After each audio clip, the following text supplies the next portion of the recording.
Are you tired of struggling with follow-up? Do you want to stand out from the crowd but find it difficult to do so in a convenient and easy way? Look no further than Send Out Cards. With Send Out Cards, you can easily stay in touch with those who matter most, celebrate important events, and stay top of mind with just a few clicks on your computer or taps on your phone. In today's world of overflowing inboxes and empty mailboxes, Send Out Cards provides a personal touch that people truly appreciate.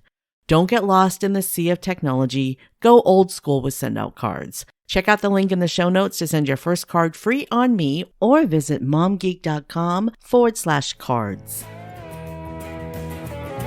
Welcome to Gratitude Geek, the relationship marketing podcast, helping DIY marketers find your micro-influencer magic so you attract raving fans and repeat buyers. I'm your host, Candice Rodarty, and this week I'm joined by proud Hufflepuff, Juliana Coughlin. So Juliana is a multifaceted individual with a passion for podcasting, running, and all things Harry Potter. As a proud Hufflepuff and a dog mom to her pitty Myrtle, Juliana has made a name for herself in the podcasting world with her two shows, Puffcast and Into the Fold. Produced independently alongside her best friends Mel and Jeff, these shows are a testament to her creativity and dedication. But Juliana's talents don't stop there. By day, she works as a registered dietitian for the VA, using her expertise to help others lead healthier lives. When she's not working or podcasting, you can find Juliana hitting the pavement on a run, having completed 2 Boston marathons and a Chicago marathon. She's now setting her sights on the New York City Marathon. But that's not all. Juliana is also living with a chronic illness called Ankylosing spondylitis. Despite the challenges it presents, she remains determined to find the best treatment plan to combat this condition. Welcome, Juliana. Yay! Wow. I sound like really important. I feel like you read that and I was like, who is this person? I don't know her, but I want to get to know her. She sounds great. Well, everybody wants to get to know you, so tell us your story. What's your unique story? How'd you get to where you are today? How did I get to where I am? Well, one time there was a woman who went to the hospital and had a baby, and then I was born, and here I am. So just for background, you did introduce me. So my daytime job, I'm a dietitian. I work by day as a dietitian with the lovely veterans at the VA, which is a very nice and interesting position to have, because that's a very interesting crowd of people to work with, but I do enjoy it. And yeah, on the side, I have my 2 podcasts, our independent podcast, Puffcast, which is the Harry Potter podcast. And then we have Into the Fold, which is based around the Shadow and Bone book series, which is now a Netflix series, which season 2 is coming out in like a week, which I'm very excited for. And also, I do run, and you're correct. I'm revving to go for the New York City Marathon in the fall. I got to up my fundraising game. So if anyone wants to donate to Team for Kids, hit me up. And I'm also running the Martha's Vineyard Marathon with my buddy Mike in the spring. So that's why I'm fresh off a 16-mile treadmill run this morning. So the link to sponsor you for the marathon will be in the show notes. That would be fan-freaking-tastic. Juliana's going to give that to me, and I'll put it in the show notes. If you want to sponsor her, it's in the show notes. How much does it cost? So I have to raise $2,600, and right now I'm at like $500. But none of the money goes to me; it all goes to the Team for Kids Foundation, that New York City Roadrunners runs, and helps kids in underprivileged communities get out and do activities. And oh my God, the videos on this website of these kids running these races will make you cry, and they are the sweetest videos I think I've ever seen in my life. So if anything, even if you don't want to donate, just go to the website and watch some of the videos. It's very heartwarming and nice. What's the URL? I will share that with you because I don't know it off the top of my head. I have an individual URL that takes you right to my fundraising page. Groovy. So we will share that. It'll be in the show notes. Watch the videos.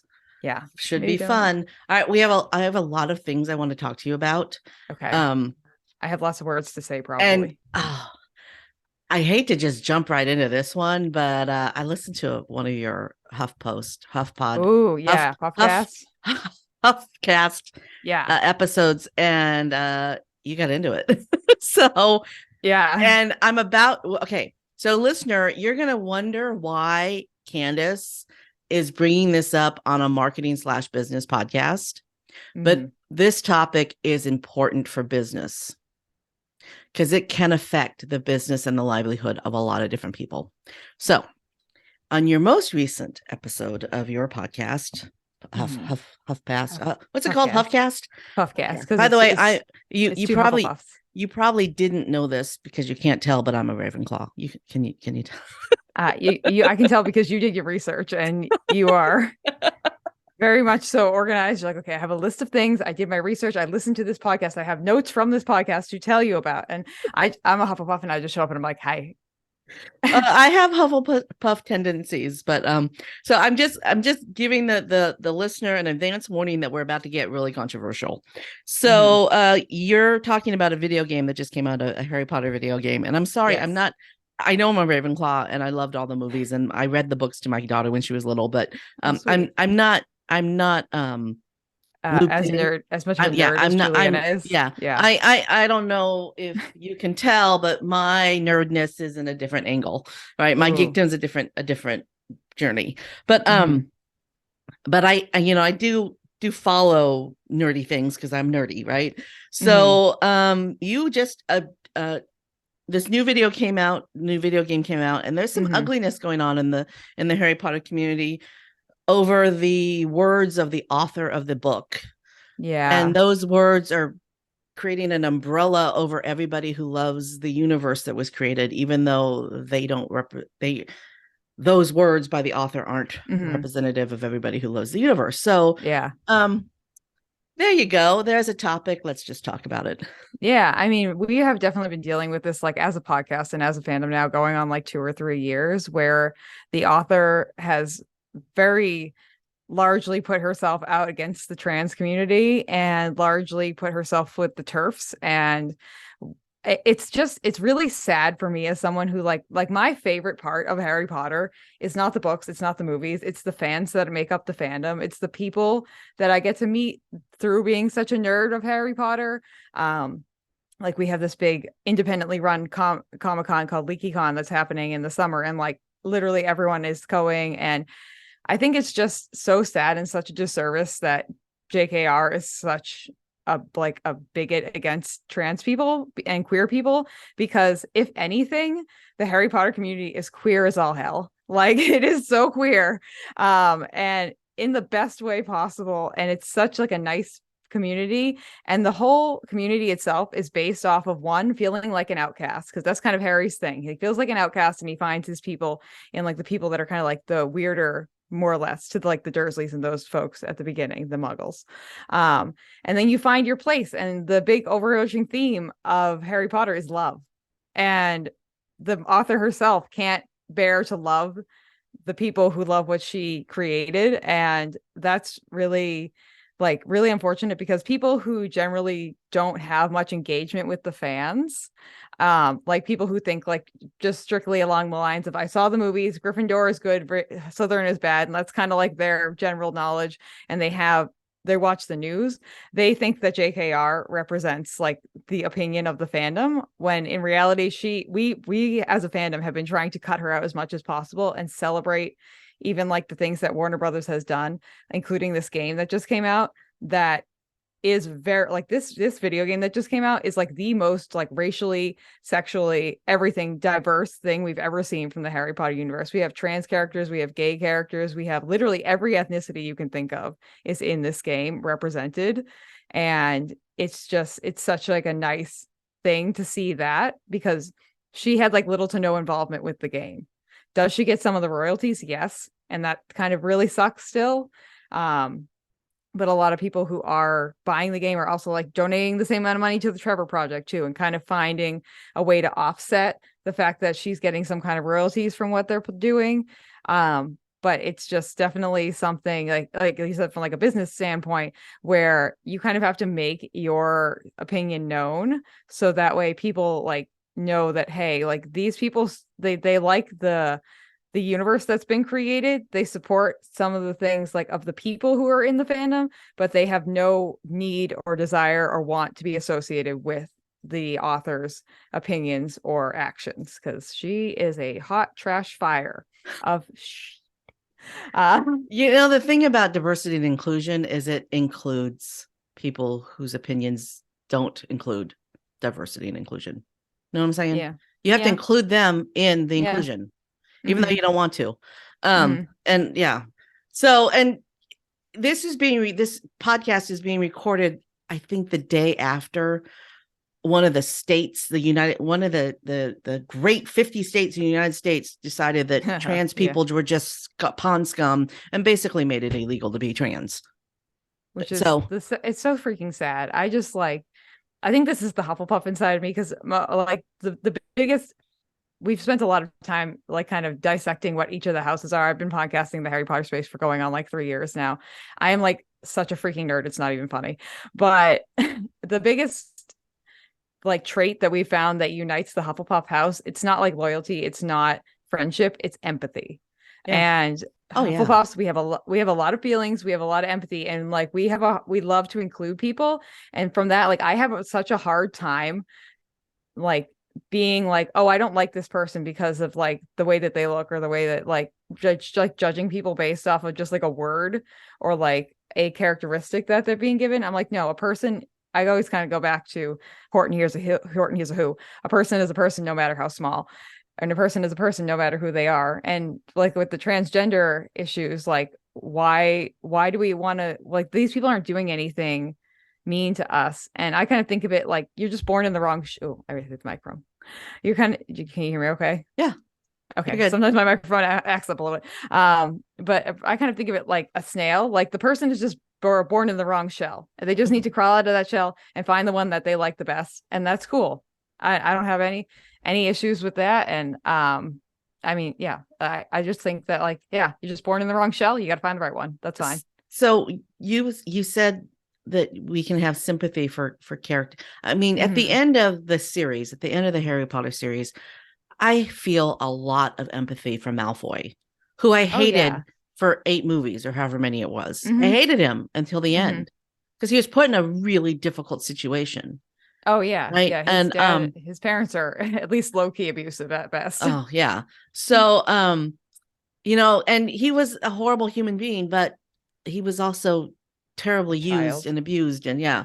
So there's empathy for him. And the other thing I want to celebrate about Harry Potter is who was Harry's first kiss? What was her name? Cho Chang. Okay. So I am an Asian American woman who is 53 years old.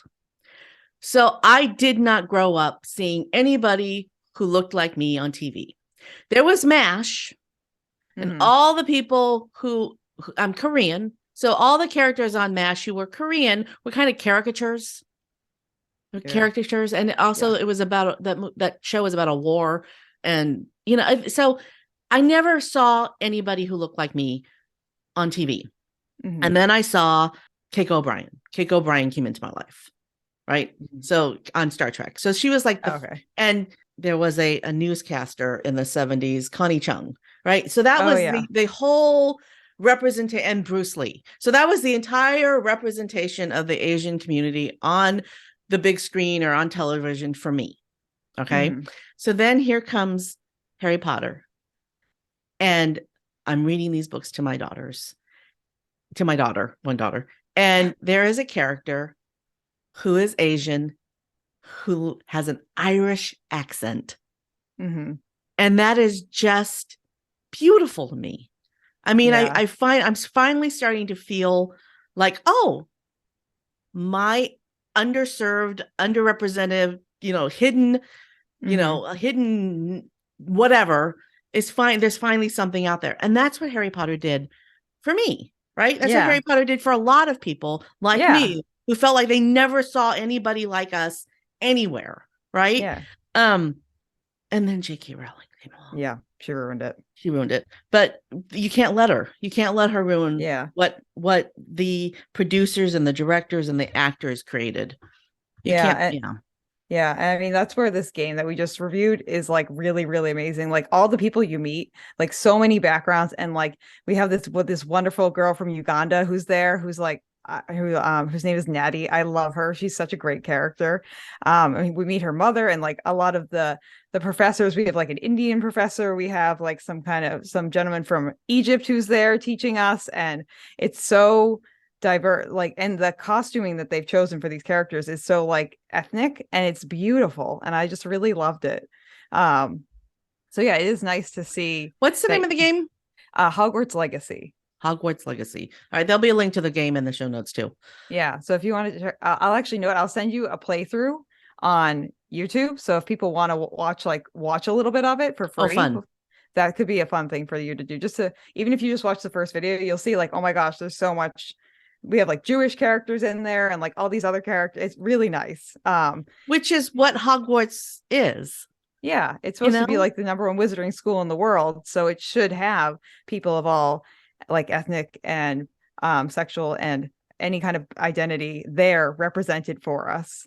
So, and we even get a transgender character in there as well too. They have I can't remember her name now. Why am I blanking? But there's a transgender character who owns the 3 broomsticks in Hogsmeade. So cool. Yeah. Very cool. All right, let's shift gears. Tell me about ankylosing spondylosis. What is that? Okay. So essentially it's like a fancy version of why can't I remember words right now? Arthritis. Sorry. I also have ADHD. But yeah, so it's essentially a fancy version of arthritis where eventually your spine fuses together at the bottom of your back and you kind of start hunching over. And I get the privilege of turning into the Hunchback of Notre Dame. And it also affects most of your other joints, just like a lot of else. Gosh, arthritis is like a hard word today for some reason. A lot of arthritic conditions do as well too. So for me, that kind of is my knees and my hips are like, and my lower back are like really tight a lot of the time. And I found out that I had it because I accidentally fell on my knee. And this happens with a lot of people who have chronic illnesses. You'll just have like one big event that kind of flips the switch on for your chronic illness to kind of like come alive. It's been sitting there for a while and you felt some of the effects. Like when I was growing up, I've always had like creaky hips. And I went to PT so many times and they were like, we don't know what it is, but like, this is just some PT exercises that you can do. I was like, okay. And my knee just wouldn't stop. Like I couldn't get my knee to feel any better. Like it healed from the fall, but then it was just like, it hurt so bad. And then my other knees were hurting so bad. My ankles were killing me. My back was killing me. And so I went to a rheumatologist and they ran some blood tests and there's a marker that is indicative of ankylosing spondylitis. And that in combination with all the symptoms that I was having, I got the diagnosis and I started taking biologicals, which is a journey and a half. Because those are these injectable medications. The most common one is Humira, which is the one I'm actually on, but you've probably seen a million commercials for it on TV. And it's just a pen that has a needle in it that I give to myself once a week. So that's a fun time. And essentially the biologicals, they don't actually stop any of the pain and they don't like stop the disease, but they kind of are a little shield for disease protection.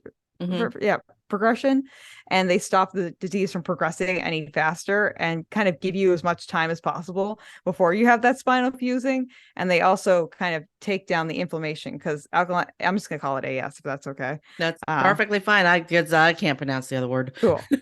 I said it twice very slowly. Yeah. It's funny too that like the girl with dyslexia gets the disease that she literally can't spell to save her life. So I try to write it on like a piece of paper and I'm like, I have no idea what I'm spelling this correctly or not. But essentially, yeah, the biologicals, they stop the disease progression from progressing as quickly as it would without it. And they also reduce the inflammation because like arthritis, AS is an inflammatory disease where your body just has like a lot of like little bells and whistles going off. And it's self-attacking for just the reason of that. Your body is kind of confused and it's kind of pre-programmed to do that. So genetics. Fun time. Well, and the thing is, modern medicine is amazeballs, right? So I'm living with metastatic breast cancer and I'm lucky because it's HER2 positive. And I say lucky because there's this drug called Herceptin that was developed 30 years ago that is a biologic.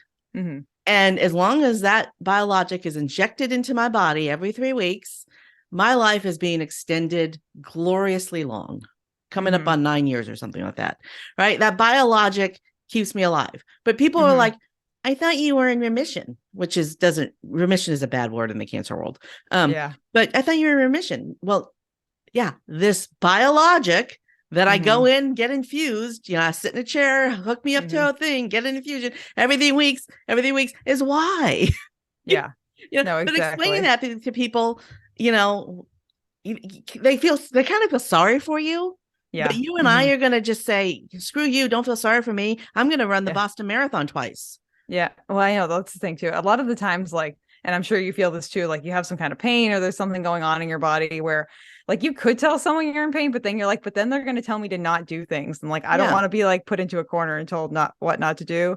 Mm-hmm. And the interesting thing about AS specifically is that you actually feel better with movement. So like, even though I will say running a marathon, if anyone gets to the end of a marathon, tells you they had no pain, they are lying to you. There's no way. Literally, there's no way. But uh even the pain of like running a marathon a lot of the times is a lot less pain than I'm in like standing around. Like for me to sit in a chair for like 3 to 4 hours, which is like my average marathon time, is excessively more painful than me to go in and run the Boston Marathon and come back, because I've been moving and like my juices and my joints have been flowing, and that is something that really helps me, is to be active and as active as possible. Like I have a treadmill desk at work, because like if I sit or stand too long in one position and I don't like get things moving, it's just specifically in like my hips too, because that's where everything kind of radiates out of. It's really painful. Mm-hmm.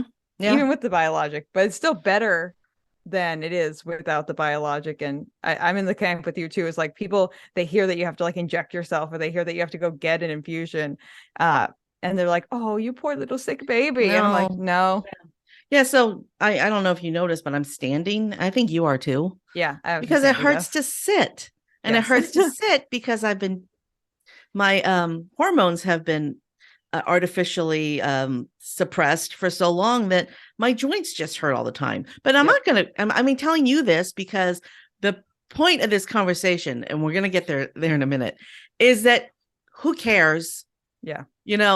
Do stuff anyway. Don't let your circumstances prevent you from getting stuff done. But yeah, so I stand a lot so I have a desk that goes up and down, and if my hips start to hurt, I stand up, and then when my toes start to get numb, I sit down. Yeah.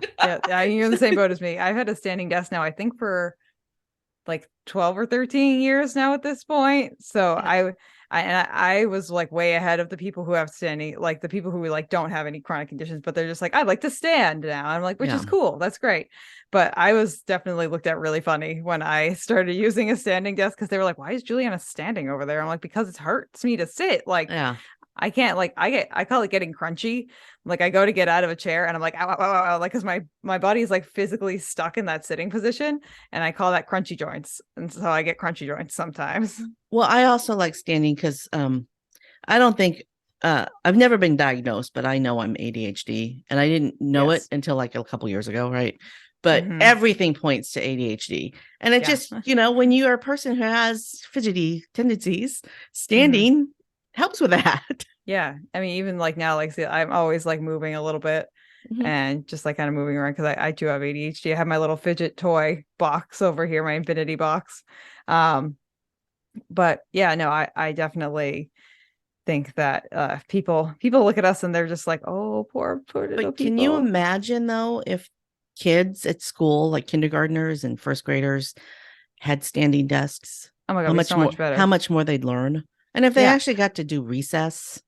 Oh yeah, I mean, I feel like little kids would be like perfect candidates for like little mini treadmills that they can just like, or tiny little trampolines that they could jump on like during the class. Bouncing balls. I have a girlfriend who taught kindergartners. I can't remember exactly what grade she taught, but she brought bouncing ball chairs into her classroom.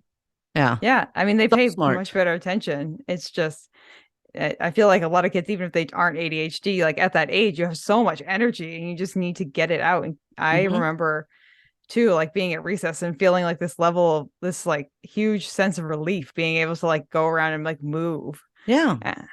I was the kid who grew up like doodling and like not paying attention. And recess also helps you with your social like interaction. Oh yeah. Because you can't really have friends in class. You can sit next to people, but you can't really interact in a friendly way. But when you're on during recess, that's when your social development happens. Yeah. So this whole thing with no recess just drives me crazy.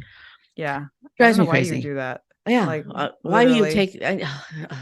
But I'm not a teacher. My kid is in grad school, so as much as I want to make a change in that direction, you can only focus in so many ways. So Mhm. I'm, as much as I want to fight for that, that's not where I need to put my time. I can just Yeah. bitch about it, right? Yeah. You have a stronger pull in a different lane. Yeah. Yeah, but having a voice and sharing your voice when other people might not hear it is important as well. Yeah, I agree. All right, so we talked about your marathon Mhm. aspirations. We talked about Yes. how your disease doesn't stop you from doing the things that you love, and we talked about your love of Harry Potter. Yeah. What else? What else? What else do we want to talk about? I mean, definitely like within the marathon training too, like I definitely want to emphasize that like running a marathon for me or really anyone isn't easy. So even if you've done it like a bunch of times, it's not an easy thing. And I feel like for me, like it's one of the places where I've like learned the most about myself and like grown a lot. And I definitely have taught myself patience from having to do that and being able to kind of like I call it run the mile that you're in, like be in the moment a lot more. I actually have it tattooed on my arm. Will my sleep go up high enough? It says you can only run the mile you're in. It's my mom's handwriting. But That's a good quote. You can only run the mile you're in. yeah, it's something that I try to live my life by, generally speaking, on the whole. And it's hard. It's really hard. And there are so many times where, especially with ADHD, where like my brain is on a different planet and I'm not in that moment. And there are a lot of times like where I just like I don't want to be in the place that I'm in, be it for a good reason or just like I'm just like losing my brain essentially, or like not paying attention or whatever. But trying to recenter myself and just be present in as many moments as I physically can, I feel like has been really helpful and good in a lot of facets of my life. And the more I do it, the easier it gets. Again, it's not easy, but it gets easier. And the more I realize like the people around me just don't like, it's so rare to have other people who are just like there present in the moment.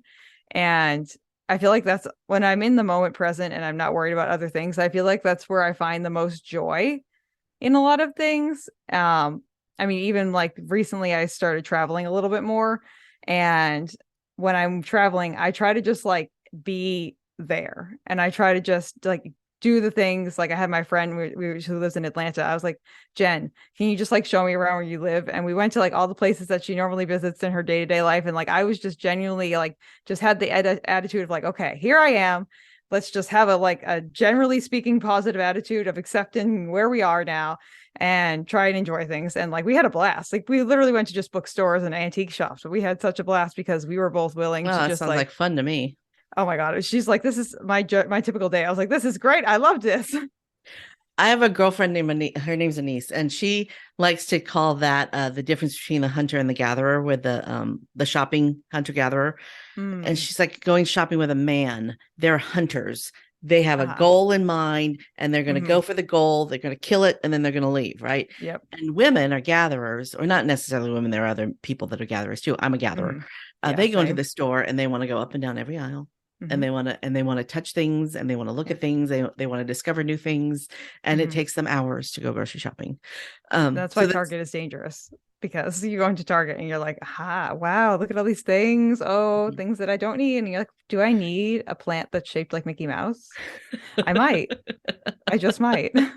So I want to the alarm on my phone just went off. So I want to talk about that for a second. Okay. Last week I interviewed Anthony Paponi. It's a great interview. So if you haven't listened to it, audience, check it out. Anthony Paponi. And he talked about his gratitude practice. And the alarm on my phone just went off because I've decided to implement this gratitude practice. Okay. So at 12:34 every day, my phone goes off. So 12:34 was just like 2 minutes ago, right? So at 12:34, 1, 2, 3, 4, your alarm goes off. And then you say 5 things that you're grateful for. I don't want to miss that opportunity today. So today I'm grateful for my amazing socks that make me feel like I'm wearing clouds all the time. And they're called Mucklucks. I absolutely love them. I'm grateful that my husband makes me coffee every morning. That's 2. I am grateful that I have these 2 adorable cats that bring lots of pleasure, Shade and Luna. I am so grateful for my daughter. She is absolutely amazing. And I am grateful that I live in a state that has 4 seasons. 5 things I'm grateful. Oh, yes. Oh, okay. Here, I want to do that too. So, Okay. first thing, I think I'm going to be thankful that my body took me through my 16-mile run this morning, and I don't have any like weird injuries or anything. Sometimes that just happens. That's part of AS. Your body just kind of goes off, and today was a good day. I'm glad that I'm thankful for my dog Myrtle. She's so cute. I'm also thankful for my neighbor Alan, who comes and walks her while I'm at work every day, and he gets a lot out of it too. He's adopted us as his grandkids, which is really cute. I am really thankful for being here today because it's nice to be able to meet you and to be able to just chit chat. And I'm really thankful for all of that. And I will say that I am thankful for just being able to like do podcasting and connect with people in general, because that's something that brings me a lot of joy. And I really love being able to meet new people and talk about the things that I enjoy. So those are my 5 for today. Isn't that an awesome gratitude practice? Yeah, I think that's great. So easy to implement. So listener, I'm challenging you to implement this gratitude practice. Set an alarm for 12:34 on your phone. And when it goes off, quickly list 5 things for which you're grateful, and see how easy it was for Juliana and I to just pop off 5 things. Yeah, I feel like that's a good thing to keep, a good mindset. One of the things that I've actually been doing recently, because my Alexa, I just don't want to set her off. It suggested it to me, and because I have a little morning routine where I tell it like good morning, and then it turns on the lights and it gives me the morning news, and it gave me the option of adding a daily mindset mantra to the end of it. And so every day after the news, after I get depressed, I get to do like a daily mantra that it reads off to me, and it tells me it like gives me time to like repeat it back to it and say it out loud. And I found that that's been actually like really helpful in a way. I feel like a little bit more confident going into the day. And I didn't know Alexa did any of that. Yeah. I have it built into my daily routine too. So I just say good morning, and then whoop, the lights come on, the news comes on, and then after that, I give my daily mindset mantra. And the news? It's just like 5 minutes of news or bullet points, or it's the CNN daily briefing where it's like literally 5 minutes of news, because I get depressed if I listen to more than 5 minutes of news or 15 minutes. Hopefully they can get it all in 5 minutes. Yeah, they hit a lot of. I usually listen to NPR, like the up first from NPR too. So usually I get like, that's my morning. I listen to that after I go for a run, so that way during my run I'm not thinking about the news. Yeah. So I have found CBS to be my favorite news channel because they try to be upbeat and positive. Okay, I'll have to give them a go. I'm an NPR kind of girl because I just kind of want the facts. Yeah, like I feel like they are the most unbiased, generally speaking, and they're just a little slow for me. Yeah, well, I have my podcasting set on 1.5, so don't worry. Oh, okay. I too think they're slow. NPR is a little, they talk like this into their microphones, and it's very soothing. Yeah, no, I have it at like 1.5 or like 1.75 when I'm listening to them. Don't worry. I'm like, for me, it is way too slow too. And I found that like, generally speaking with podcasting and also like reading audiobooks, like I like it at like a 1.5 or 1.75, depending on the author or the speaker. But yeah, sometimes you want to listen to it at slow speed and absorb it. That's me with The Golden Compass. Oh, okay. I read that such a long time ago. Oh my goodness. When I listened to it, I had it on the back. It was back in the day when I put a CD in a CD player, right? Wow. And I was in my office working, and I was the background noise. And I was so engaged in the story that I literally got up and sat on the floor and did nothing but with my cat on my lap on the floor. I was sitting on the floor with my cat on my lap, and I think I listened to for 2 hours just sitting there like that. I was so engaged in the story. Wow. Okay. No book other than reading. There's a series of books called Outlander. I read one of those when we had no power from a hurricane when we lived in Texas. There's very few books as an adult have done that to me, where I've been so engaged that I can't. Well, there was one Harry Potter book that I stayed up until 2:00 in the morning and read. Yeah, my record for my highest literary achievement to date is that I read the last Harry Potter book in under 24 hours. How could you do that? It was. I came home. I think I took 2 bathroom breaks and I think I ate a granola bar. And I literally laid in my bed. It was the biggest emotional roller coaster I think I've ever been on because I literally laughed and cried and cried and cried and laughed. Oh yeah. And There was felt a so much huge. crying. So much Oh crying yeah. in that book. Oh my God. When Harry dies and goes to the white room, like the white train station, I lost it. I vividly remember being in my bed, like laying there with like the book like sitting on my boobs and like me just like halfway in back, leaning back and just like crying my eyes out and having tears just like rolling down the sides of my face because I was laying on my back. So yeah. Don't but, you love the way that books can transport us to different places? yeah, You know? I saw a TikTok the other day that someone was like, I need to make some time to stare at words and hallucinate it profoundly. I'm like, yeah, that's exactly what you're doing.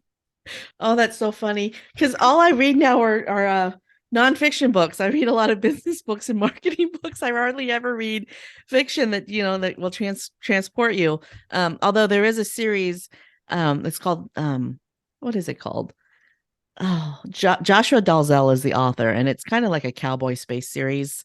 Ooh, It's okay. very similar to Guardians of the Galaxy with the characters.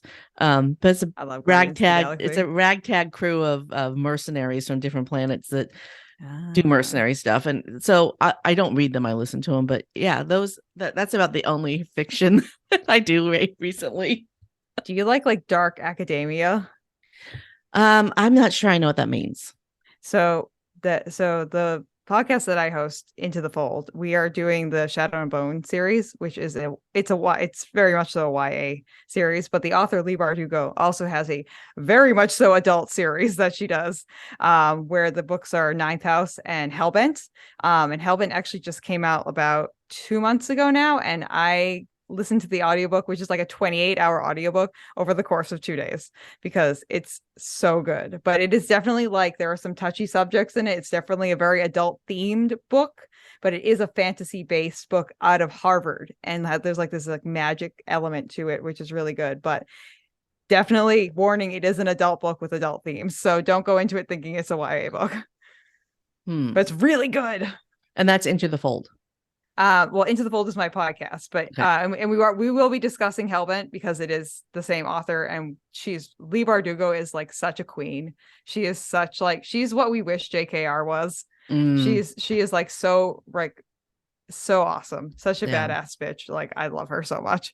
But yeah, Ninth House is the first book of that series, and it's very much so dark and creepy and adult and fabulous, and I love it. I don't know about dark. It's dark. It's more dark in the fact that there's like magic in it that's like kind of like demony. Oh yeah, well that's Harry Potter. Yeah. Only Harry Potter is young adult. Yeah. Okay, so plug your podcast again. What are they called? Yeah. So if you're into Harry Potter, the podcast that you can go over to is Puffcast, and that is spelled PUFFCAST, Puffcast. And that's on all platforms where pods are cast. And then our other podcast is Into the Fold, which is about the Shadow and Bone book series. Or if you've seen the Netflix show, we will also be covering that too. But it's the series of books that was based off of. And that is Into the Fold on all places where pods are cast. So I love how many different kinds of podcasts there are in the world. It is wild because especially the Shadow and Bone podcasting space is so niche. Like there's literally like 2 podcasts out there because it's such a niche little thing. But I have a lot of friends who have like weird little random podcasts, especially like D&D podcasts, or they're covering like specifically the Mandalorian or something where it's just like it's so niche. Yeah. There's so many podcasts out there now. My husband and I love this series of Star Wars books that came out long before they ruined the canon. where Han Solo and Princess Leia are married, have a happy marriage, and they've got 3 kids, and one of them is named Jaina Solo, and she's like this character that is amazing, and she should have been the future of Star Wars. And my husband and I should probably do a podcast about those books because there were like 30 of them in that series. I can't remember what the series of the books was called, and it was a long time ago that we'd read them because it was a long time before episodes 1, 2, and 3 came out, right? And all the all the stuff that they did to 7, 8, and 9, which Jaina Solo would have been a timeless character that could have taken Star Wars way into the future. But I think you need to start the podcast on this. I'm sure, I guarantee you there are at least like 15, 20 other people who will like very passionately, intimately have the same opinion as you. And you just got to find them. Yeah. It's wild. Oh yeah. No, I'm sure that there are a lot of people who agree with me. It's like when Rogue One is my favorite Star Wars movie.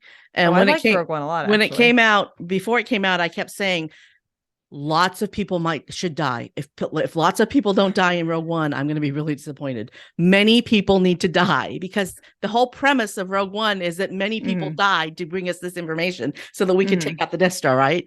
And I was like, if many people don't die, it's not the right story. And it's not for me. And many people died. And you were like, yay, I liked it. At least they didn't screw that one up.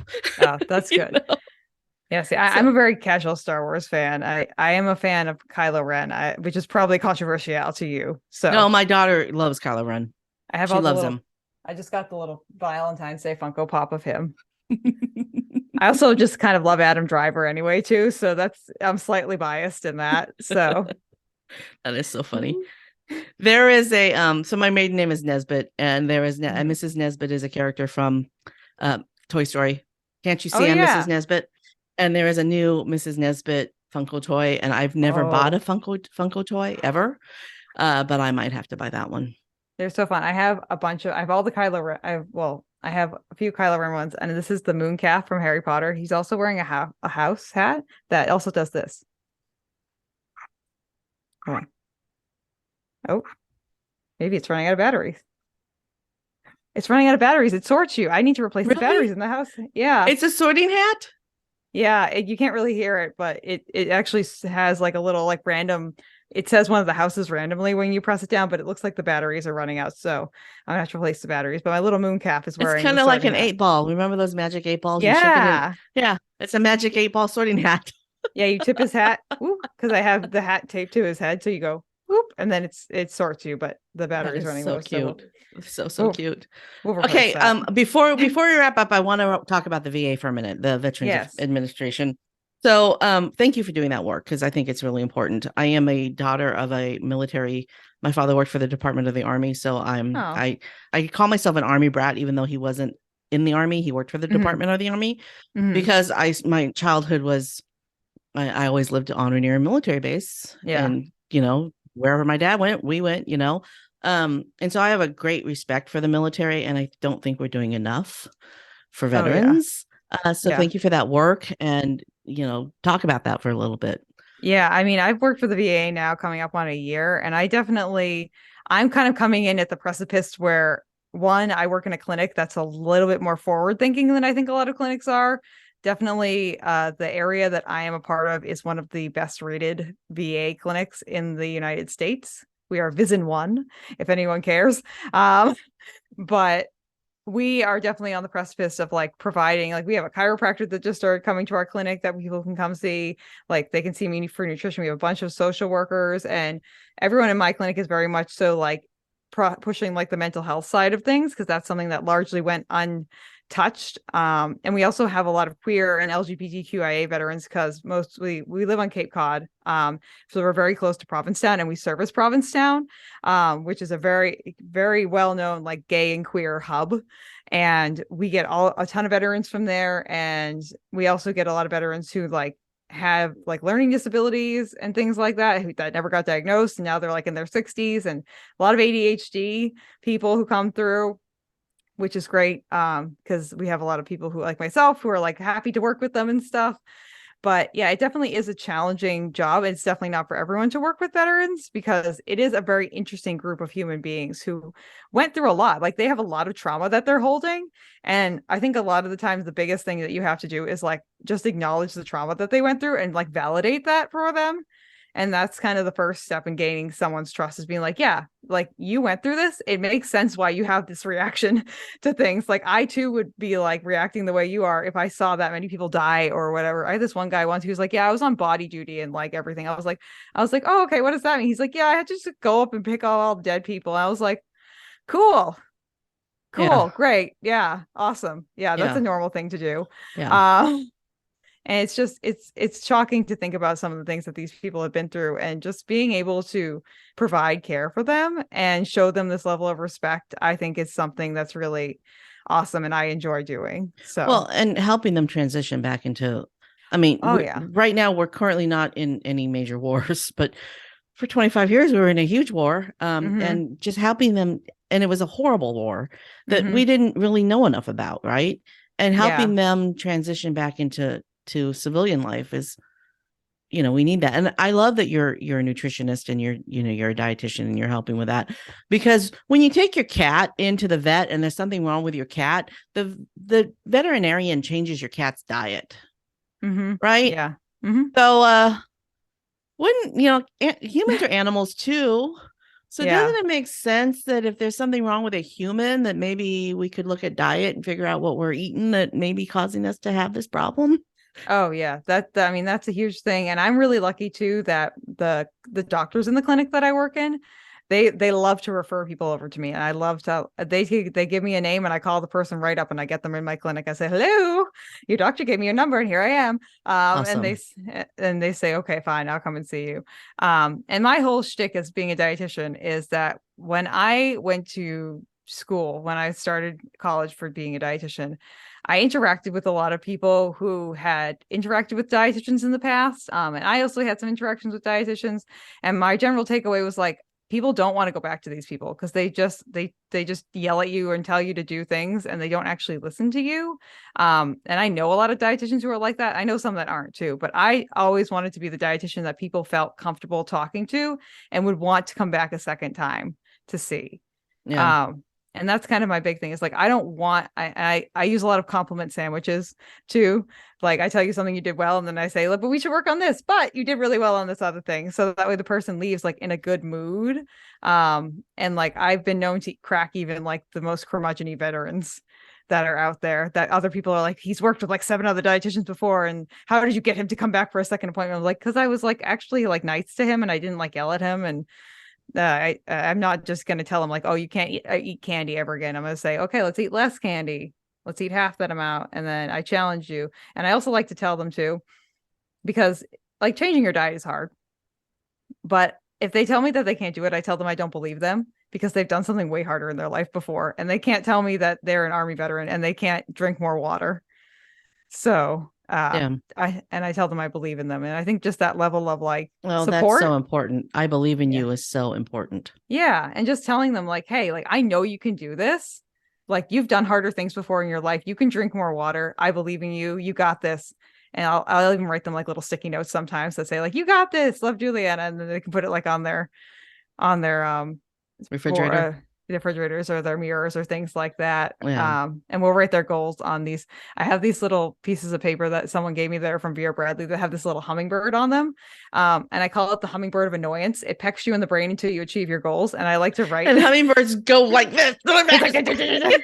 I have many veterans who come back and they say, I put your hummingbird on my window, on my mirror, and I see it every morning and it pecks me in the brain. And I come back and I drink my water. I'm like, yay. I love that. I love that. Yeah, we have a lot of fun. The jar trick for me is what did it with the water. Oh yeah. Because it's big enough. It's big enough that I get a lot of water out of it. And then I can drink 3 of these a day.